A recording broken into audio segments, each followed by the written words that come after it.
سحری کے فضائل۔ سحری کھانا مسنون ہے، حدیث شریف میں اس کی بڑی فضیلت آئی ہے۔ حضور صلی اللہ علیہ وسلم فرماتے ہیں، یہود و نصارہ اور ہمارے روزوں میں صرف سحری کا فرق ہے، یعنی وہ سحری نہیں کھاتے اور ہم کھاتے ہیں۔ مسلم شریف۔ نبی کریم صلی اللہ علیہ وسلم نے فرمایا کہ اللہ اور اس کے فرشتے سحری کھانے والوں پر رحمت نازل فرماتے ہیں۔ طبرانی۔ نبی کریم صلی اللہ علیہ وسلم کا ارشاد ہے کہ سحری کھانے میں برکت ہے، یعنی بدن میں چستی اور قوت قائم رہتی ہے۔ بخاری شریف۔ اگر بھوک نہ ہو اور کھانے کی خواہش نہ ہو تو اس سنت پر عمل کرنے کے لیے 1-2 چھوارے ہی کھا لیں یا صرف پانی کا ایک گھونٹ ہی پی لیں تاکہ سنت پر عمل ہو جائے۔ سحری کا مسنون وقت۔ روزے دار کو رات کے آخری حصے میں صبح صادق سے پہلے سحری کھانا مسنون ہے۔ بہشتی زیور۔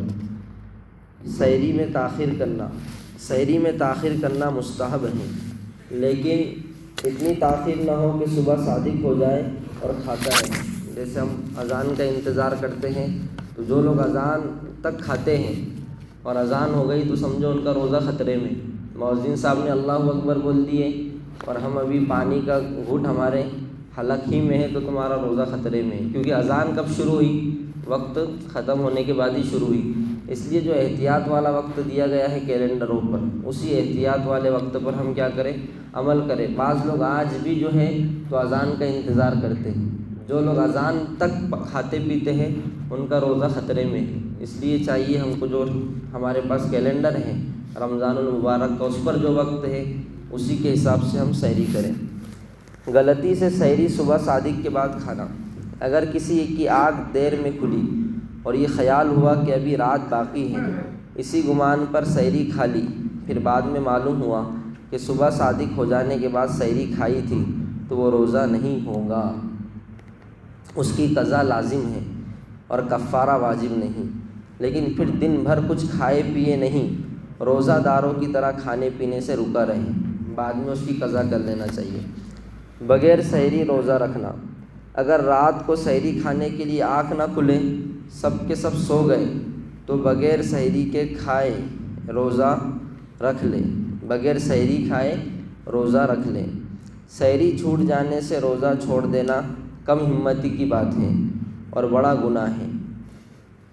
عورت صبح صادق کے بعد حیض سے پاک ہوئی۔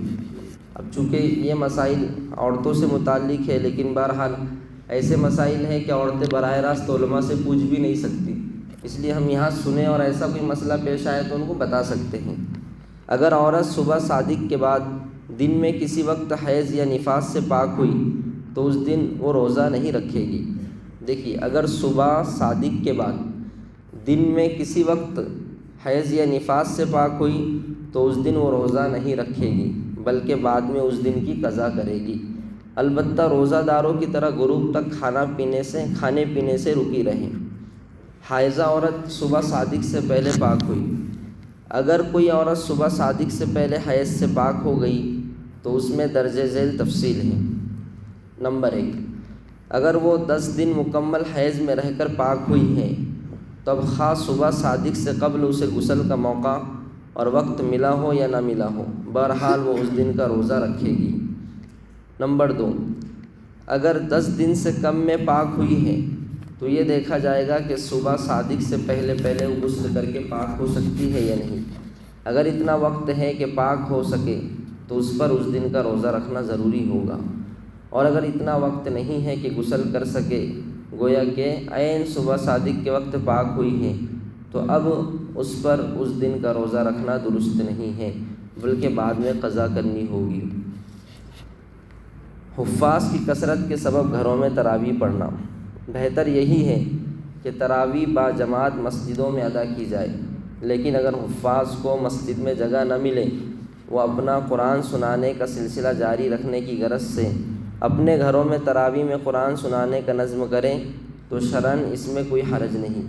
البتہ انہیں فرض یعنی عشاء کی نماز مسجد ہی میں پڑھنے کی کوشش کرنی چاہیے تاکہ مسجد کے ثواب سے محرومی نہ ہو۔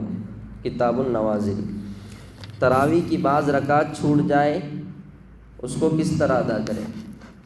کوئی شخص مسجد میں ایسے وقت پہنچا کہ تراویح کی جماعت شروع ہو گئی تھی، اس کو چاہیے کہ پہلے عشاء کی فرض اور سنت پڑھے، اس کے بعد تراویح میں شریک ہو اور چھوٹی ہوئی تراویح وطر کے بعد پڑھیں۔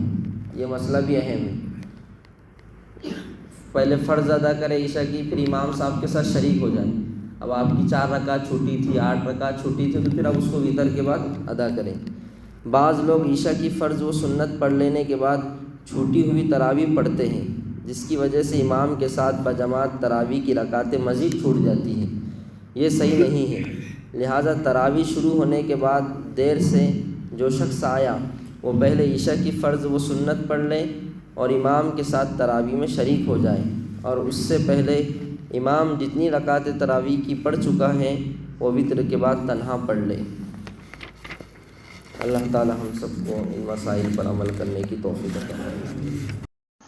شامل عبادت